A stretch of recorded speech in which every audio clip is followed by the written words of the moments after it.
গুন্ডা দমন অ্যাক্ট আর preventing arrest যে বিল পাস হয়েছিল মহামান্য রাজ্যপাল অনুমোদন দিয়ে দিয়েছে। সোমবার থেকে এই বিল কার্যকর হয়ে যাবে। আর পুলিশকে খুব ক্লিয়ার ইনস্ট্রাকশন দেওয়া হয়েছে, ধুলিয়ান, শামসেরগঞ্জ, বেলডাঙ্গা, রেজিনগর, শক্তিপুরের মতো ঘটনা ঘটলে কাউকে ফোন করার দরকার নেই।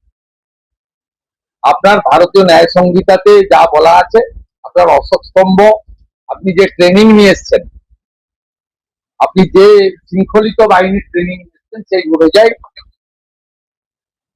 ডু ইট নাও। পরিষ্কার খোলা ছুট দেওয়া হয়েছে। পুলিশকে বলেছি বর্ডার এলাকায় অবৈধ অনুপ্রবেশকারীদের ক্ষেত্রে কোনো ক্ষমা ঘেন্নার বিষয় নেই। মাত্র 69 জনকে এখনো আপনারা বর্ডার পার করুন। এখানে রাজ্যে কয়েক হাজার, এটা খুব ছোট সংখ্যা। বিএসএফ এর সঙ্গে কোঅর্ডিনেশন বাড়ানো। আর যে হিন্দু শরণার্থীরা জেলের ভিতরে আছে, বিএনপিকে বলেছি পিপির সঙ্গে কথা বলে জেল থেকে মুক্ত করতে হবে। আমি এডিএম এলআর কে থ্যাঙ্কস জানাবো। এখানে লং পেন্ডিং যে ইস্যু ছিল, 368 একর জমি বিএসএফ কে দেওয়ার কথা ছিল, 338 একর জমি অলরেডি হ্যান্ড ওভার করেছেন। আমরা তার গাইডেন্স অফ এডিএম এলআর এটা করতে পেরেছেন। এটা অন্য জেলার तुलनाয় এখানে খুব ভালো হয়েছে। हम लोग का यही मकसद है, सब लोग लॉ अबाइड पीपल का नाते कानून को सम्मान करें।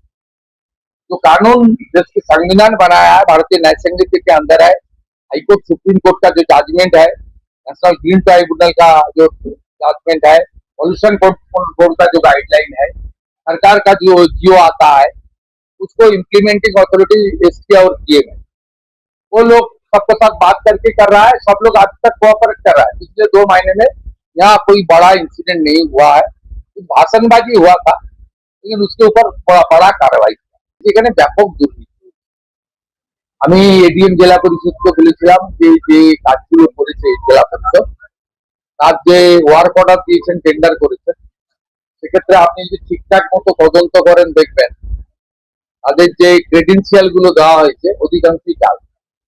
আমি পুলিশের কিছু তদন্ত রিপোর্ট এদের করেছি, তাতে 600 মতো লক্ষ্মীর ভান্ডারের অ্যাকাউন্ট ভুয়া, 3500 মতো মাইনরিটি স্কলারশিপের অ্যাকাউন্ট ভুয়া, সব ক্ষেত্রেই ভুয়া। এসসি নয় এসসি বেনিফিট নিচ্ছে, এসটি নয় এসটি বেনিফিট নিচ্ছে, ফিজিক্যালি চ্যালেঞ্জ অরিজিনাল নয় ফিজিক্যালি দিব্যাঙ্গ ভাতা নিচ্ছে। আপনার নানা স্কিম এই এখানে এত ভুয়া বেনিফিশিয়ারি হয়েছে। এর জন্য আগের সিস্টেমটাই দেখুন, ওরা কি করতো আগের সরকার, আপনি অ্যাকাউন্ট নম্বর দিতেন, আপনার অ্যাকাউন্টে টাকা দিয়ে, কিন্তু আমরা এবারে ভেরিফিকেশন করছি ওই অ্যাকাউন্টটা যে ওর কেওয়াইসি ঠিক আছে কিনা, আধারের সঙ্গে অ্যাকাউন্টের লিঙ্ক আছে কিনা, এটা করতে গিয়েই এই জেলাতে হাজার হাজার ভুয়া বেনিফিশিয়ারি ধরা পড়ছে। এই জন্য আমি জেলার মানুষকে বলবো যে 2 মাস আমাদের সময় দিন। ওরা কথা দিয়েছেন তারা সমস্ত সোশ্যাল ওয়েলফেয়ার যে স্কিম রয়েছে ভেরিফিকেশনের কাজ কমপ্লিট করবে। যারা ফলসলি ঢুকেছে তাদের বিরুদ্ধে আইনানুগ ব্যবস্থা গ্রহণ করা হবে। এগুলো আমরা এখানে করি।